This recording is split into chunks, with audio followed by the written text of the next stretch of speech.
Ina, mabait na siya sa akin, Weng. May sakit daw. Love na love ikaw ni Ate Wendy. Ni Ate Wendy pa. Umuwi pa Ate Wendy araw-araw kasi wala Ate Chris. Hi!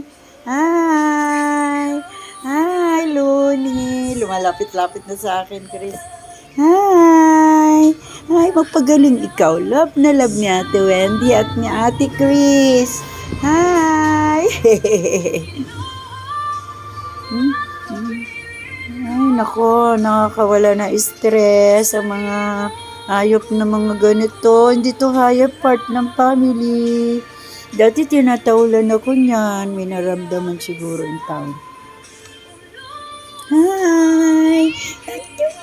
Alambing, lambing! Alambing, lambing! Ay, lumalapit na! Lumalapit na! Bang, bang, bang! Ay, tut. Lambing na Chris, oh. Tingnan mo, Ate Chris, oh. Lambing na Luni. Asan, Ate Chris? Sabi ko, lahi ikaw ni Kobe. Lumapit siya. Magkasabot di, ay.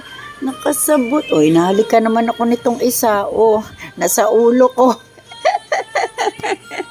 Bang. Oh, bang. Ala, gutong-guto niya yan. Ala, wow.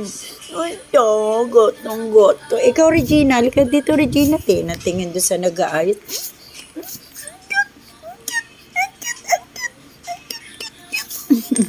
Agkat ng ko, bebe namin.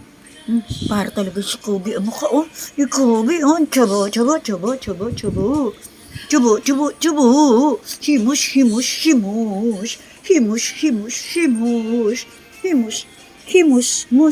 Himus man ang aming Kobe. Kaso lang, te, yung kuko niya, te, maano, hindi katulad kay Kobe. Lumapit na siya sa akin, oy. Lumapit. Nagsiselo siya kasi si Regina, inaano ko. Oh, ito rin, oh, yung ano naman ni Ate Wendy, yung love ni Wendy. Nagsiselos, hindi ko alam kung sino uunahin ko sa inyong dalawa.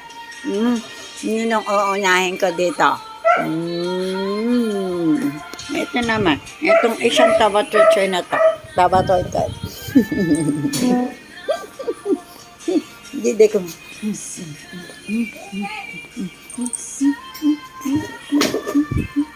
Bakit? Magulatin din siya. Parang si si Kobe magulatin. Pag may bumabagsak. Kasi ganun siguro pag kinakapon na, no? Dali.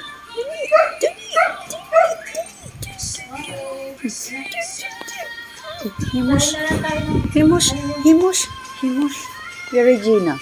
Regina namin. Umuwi si Ate Wendy para lang makita at pagalingin si Regina. Ano ba naramdaman niya? Ano naramdaman niya no Regina na yan? Parang pangalan ng totoong tao.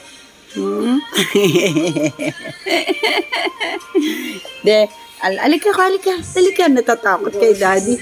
Oo, nakunan ko din. Naglalambing sa akin.